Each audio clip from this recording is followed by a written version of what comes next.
আসসালামু আলাইকুম।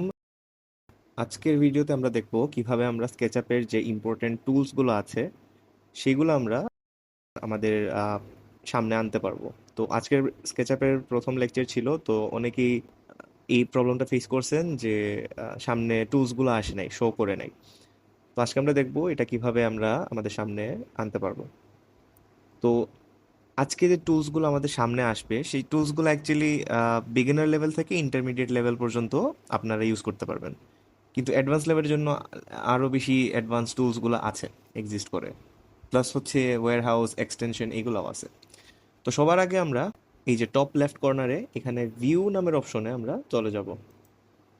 তারপরে দেখতে পারতেছেন প্রথম অপশনটাই হচ্ছে টুলবার্স।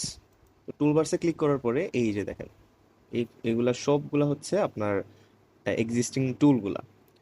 তো আপনারা আপনাদের প্রত্যেকটা অপশন সিলেক্ট না করে যদি আহ, একটা একটা অপশন সিলেক্ট করেন, যেমন এইখানে লেখা আছে লার্জ টুল সেট।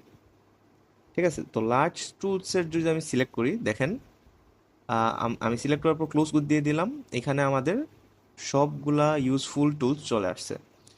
অ্যান্ড আমি যদি এই জায়গাটায় ডাবল ক্লিক করি, তো দেখেন এইটা এই জায়গায় চলে গেছে। তো এটাই হচ্ছে আজকের ভিডিও। অ্যান্ড নেক্সট টাইম যদি কোনো প্রবলেম ফেস করে থাকেন অবশ্যই আমাদের জানাবেন, তো আমরা নেক্সট ভিডিও প্রোভাইড করব। Thank you.